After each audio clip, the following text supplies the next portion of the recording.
Ladies and gentlemen, record geeks, retired plate spinners, and millennials who want to impress their parents with their record collections. Welcome to the Rhino Cast podcast, brought to you by Rhino Records. Get ready for new releases, deep tracks, and conversations with your favorite artists and bands, and balloons for the kiddies. And now, your hosts with the most, Rich Mahan and Dennis the Menace. On this episode of the Rhino Podcast, executive producer John Hughes speaks with illustrators Michael Patterson and Candace Reckinger about their work on a-ha's iconic music video, Take On Me.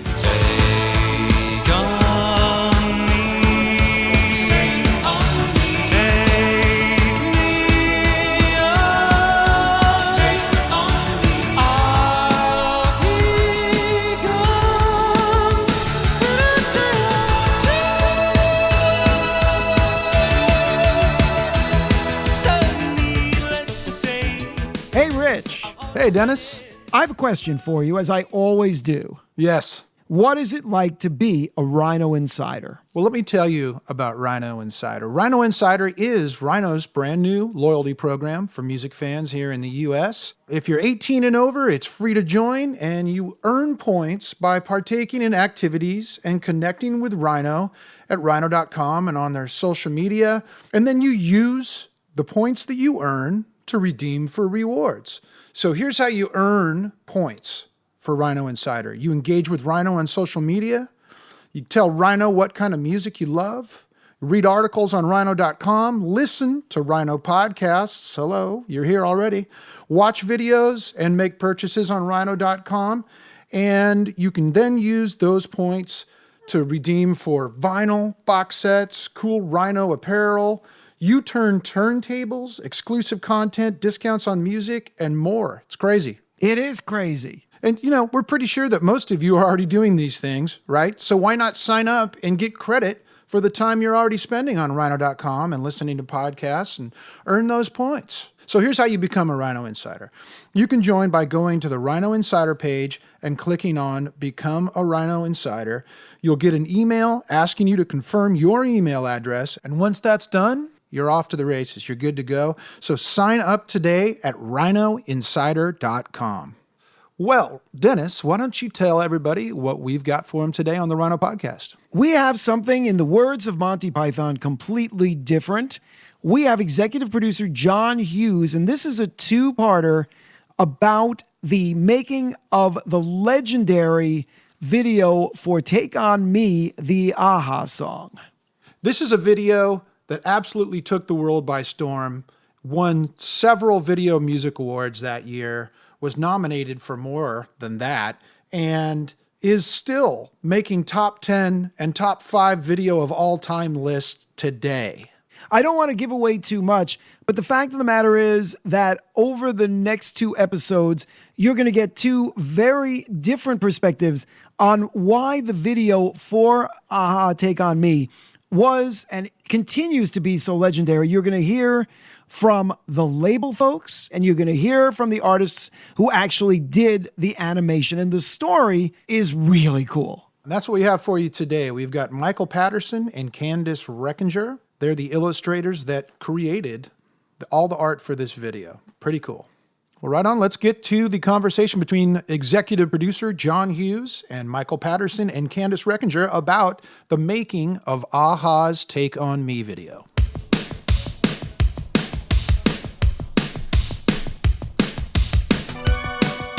Would you introduce yourself, please? I'm Candace Reckinger. And Mike Patterson. What was your role in the making of the Take On Me video? Well, we had a lot to do with it because we did all the animation, and the original sort of inspiration for the video was for it to be an animated video. Okay, so let's talk about the inspiration, which was a student film, right? The student film was called Commuter. It was a short story done in the line drawing rotoscope animation technique. It was kind of a mix of graphics and rotoscope animation. And it was a story about a guy going to work every day and coming home on the mass transit system. The film won the Student Academy Award that year, 1980, and eventually made its way on to be screened on TV and festivals. And that ended up being repurposed for the Train of Thought video, correct? Yes. Yes, that's right. Pieces of that video were used.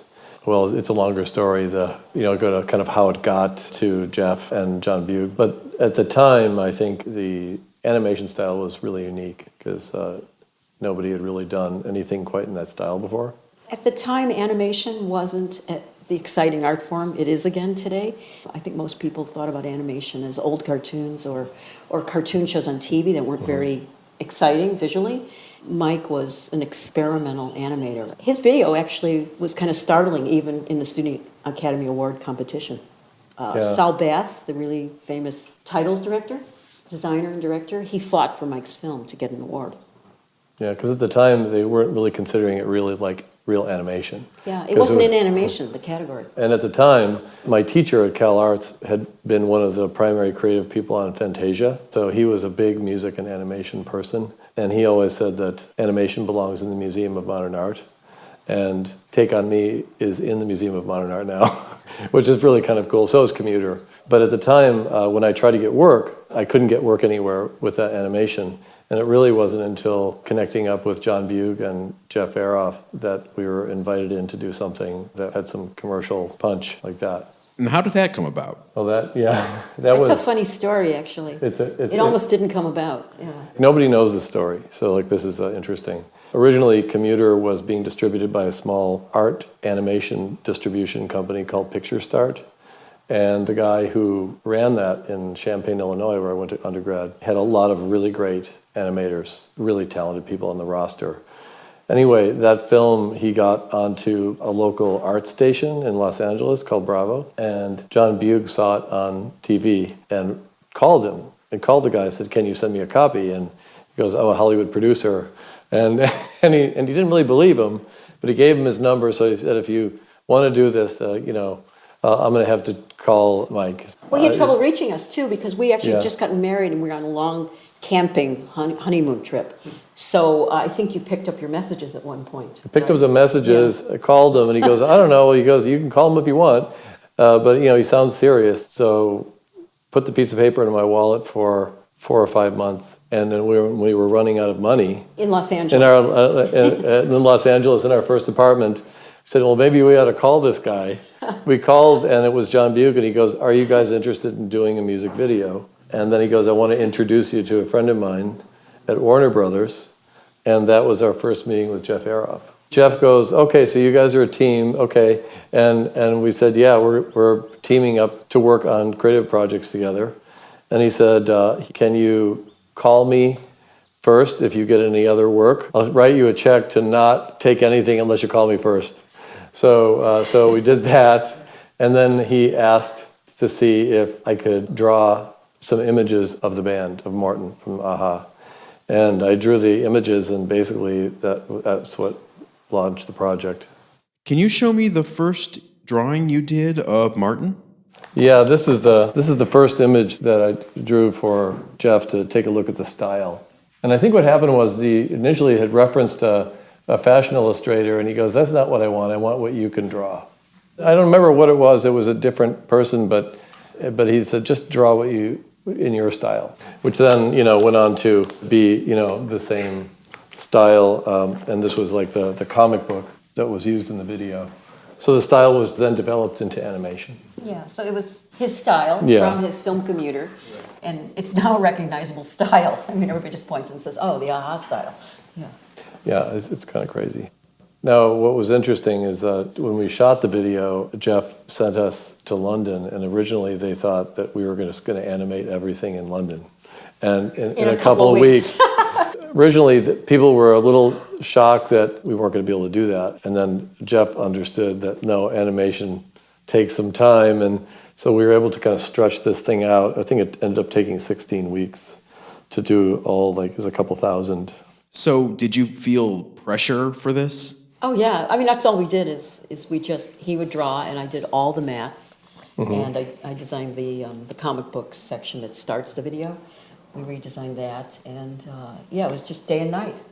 At the end, he was afraid his hand wasn't going to be able to move anymore. Yeah, it was interesting because at one point the opening of the video needed some work, and Jeff had said, well, what can you guys do about it? But then Candace boarded a brand new opening for the video, completely new, based on Japanese graphic novels that we were looking at the time. This is before like the whole Japanese animation thing had really hit the US, the West Coast. And I also had a huge interest in the early Marvel comics. I hadn't been allowed to have comic books as a kid, so I became obsessed with them as soon as I went to college. So I had a lot of stuff. Yeah, so Candace penciled out this storyboard, and then we were in a rush to finish the video. I ended up drawing the whole opening in one night and speccing it out for shooting, and then we had to have that film then. It's film, not a video, not a file. It was film. Not a JPEG or a MOV file, but it was an actual roll of film that we had to then send to London to be cut into the video. Yeah, because the mats, when we made the composite images, first of all, you didn't use a word like composite in those days. It was all physical before After Effects, so I had to physically cut all the mats, and we had to put everything together on an animation stand. Have it shot by a cameraman.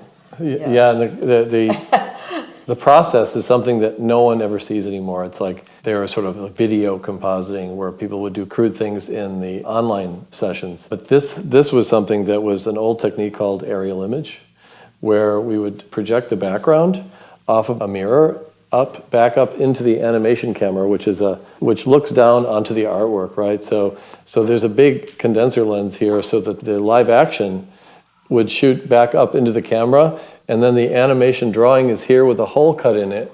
So when we were looking through in the animated world, if we're seeing into live action or the opposite, it would all be shot in one moment. It would all be in camera. It's kind of like a sandwich. Right. Yeah.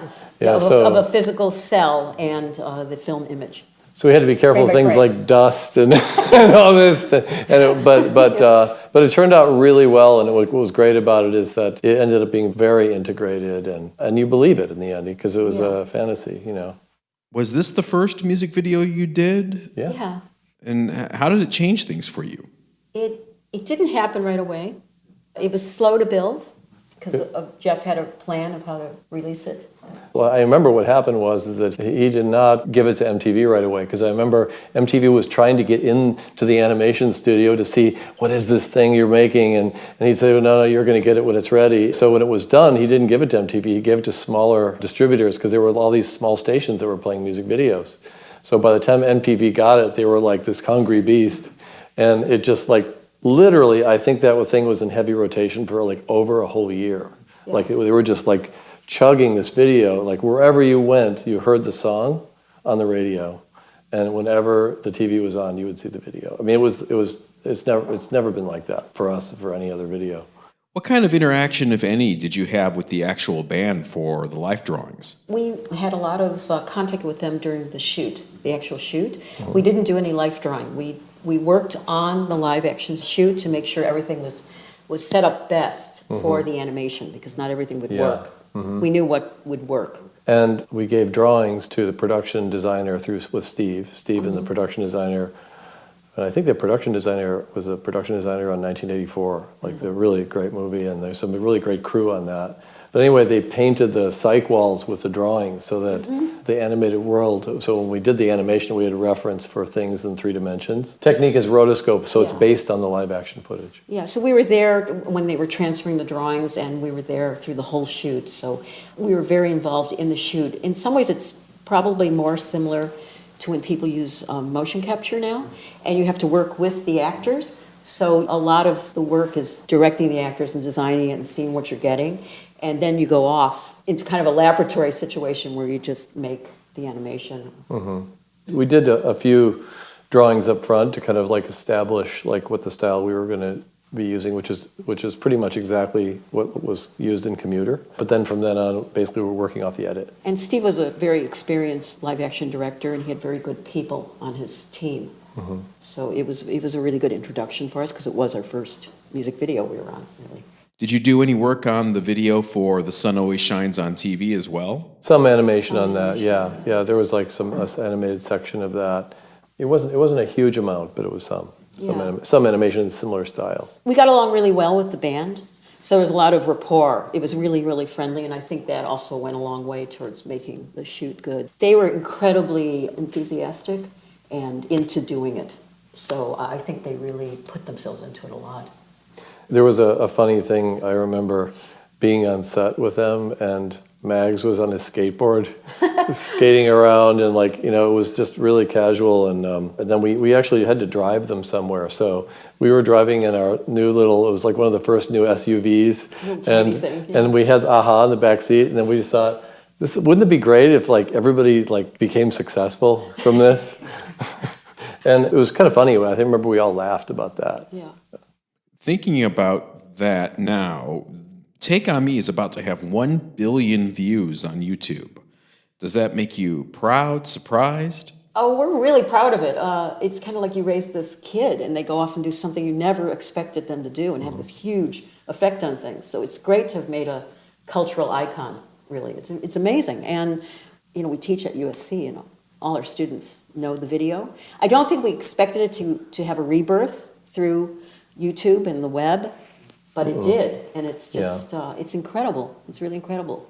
It feels like we made something that just, becomes a thing in itself, kind of like, in a lot of ways we think of it like a music video that's comparable to having done The Wizard of Oz. It's like people have a really good feeling about it, and it has a life of its own, and it really means something on its own. And I love the fact that people do things like do Valentine's Day's versions of it, or the TV shows will do takeoffs. It's wonderful.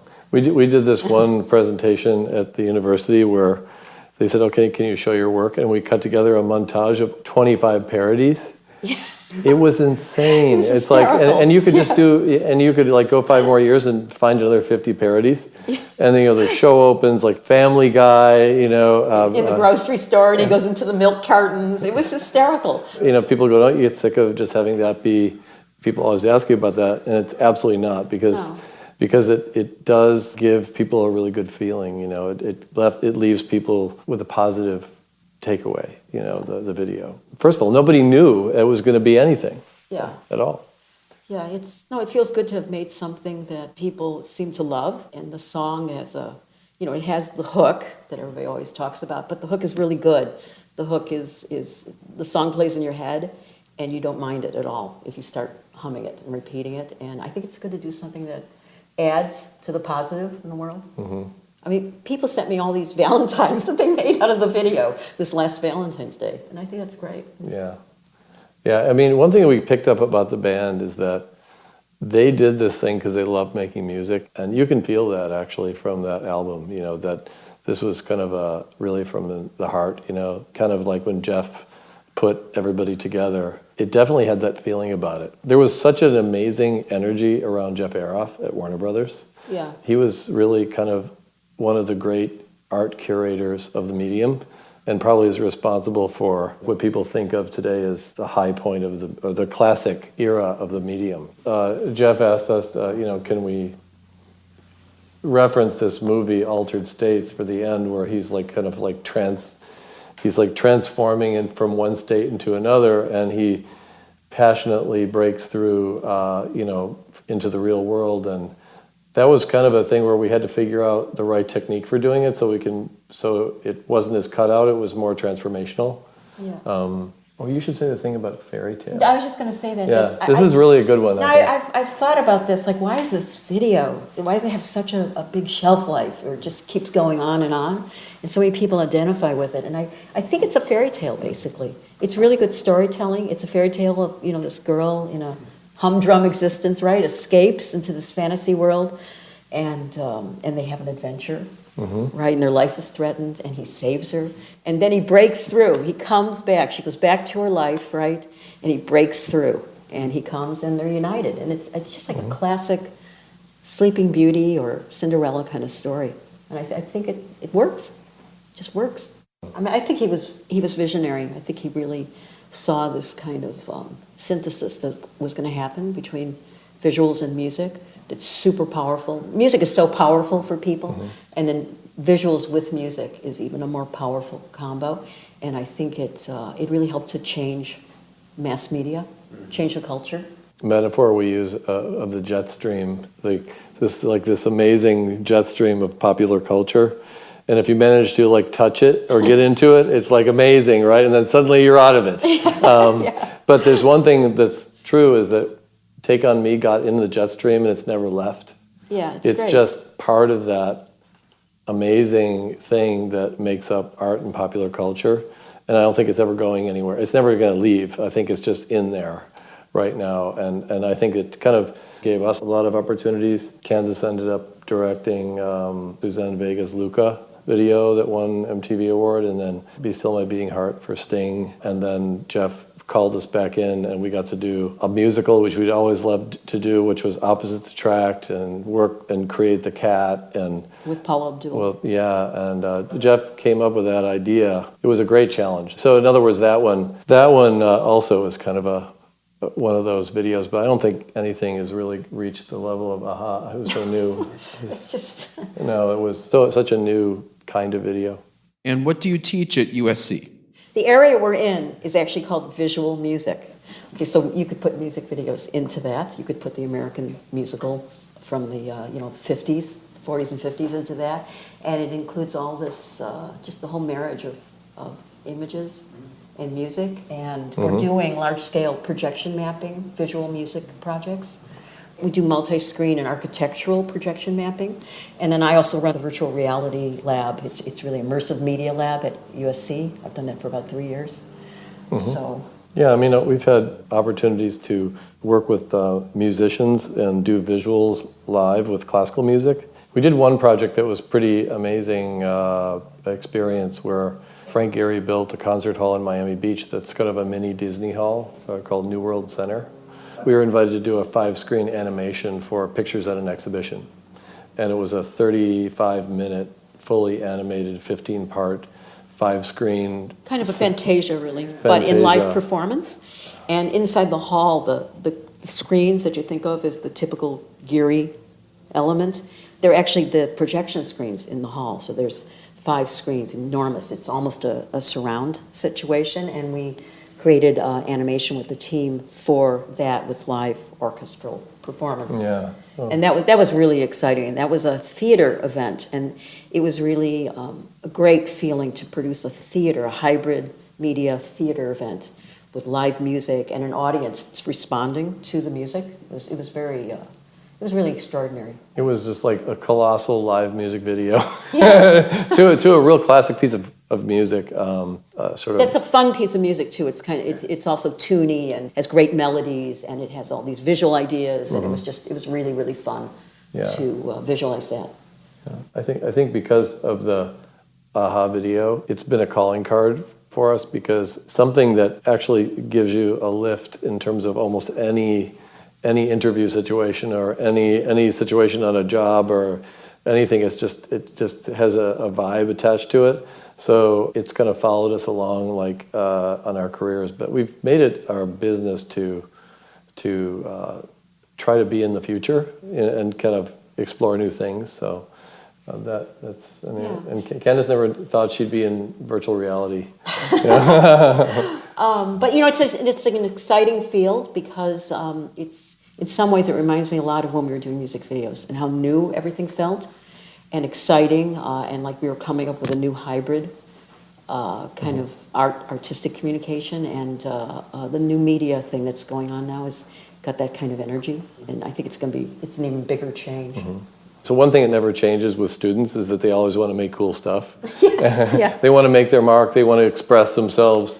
So we sort of bring with our experiences we had in the industry, being directors, being creatives, to sort of try to inspire them to do the next stuff. And we never try to keep them in our era. We're really excited to kind of see where everything's going. Yeah, we like the new music.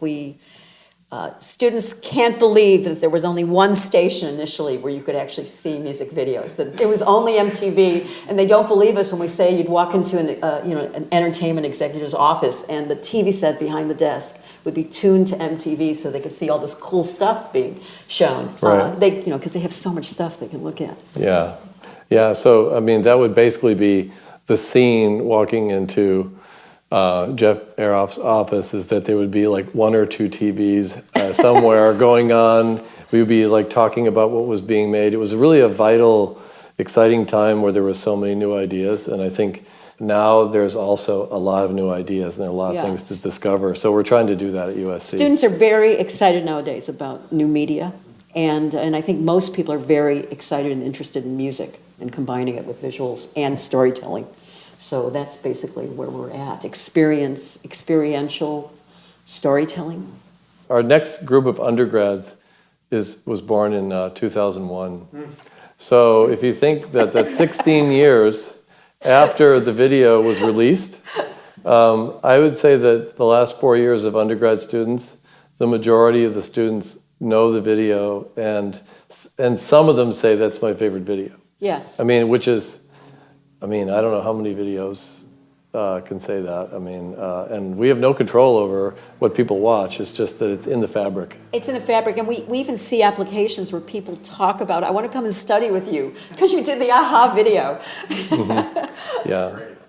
So that it's the thing about music videos is that it isn't stuck on one style either. So it's such a great area. Like we got to work in all live action, animated and live, and all animated. In 2012 we made a new video for Jeff Lynne called Mr. Blue Sky, fully animated, which was really a blast. And he just said, make something really cool and freaky. It's like, so it was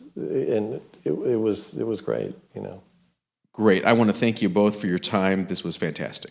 Thanks so much.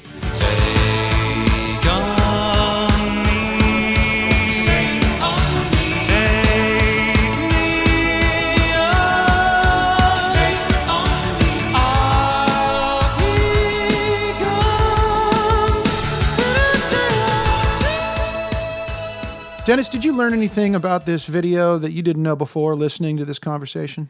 I learned a ton. I think the big learning is that, when it comes to art, you never know what your style is going to turn into and where it's going to go. Even if that song isn't your jam, you watch that video and you're like, man, that's a cool video. It's kind of like a sketch pad on steroids. It's incredible. And to hear how many drawings they actually had to make to create that video, that's just mind-bending. Well, I cannot wait for next week, because next week we're going to hear the inside story of how it came to be from the label perspective. And this is kind of rare to be able to really get that insider point of view on what made this video happen in the days when videos were as hot as it gets. And don't forget to sign up at rhinoinsider.com and start claiming your points, people. Thanks very much for tuning in. Don't forget to listen and subscribe on iTunes so you don't miss the next Rhino podcast. Executive producer for Rhino Entertainment, John Hughes. Produced for Rhino Entertainment by Pop Cult and Rich Mahan Promotions. All rights reserved.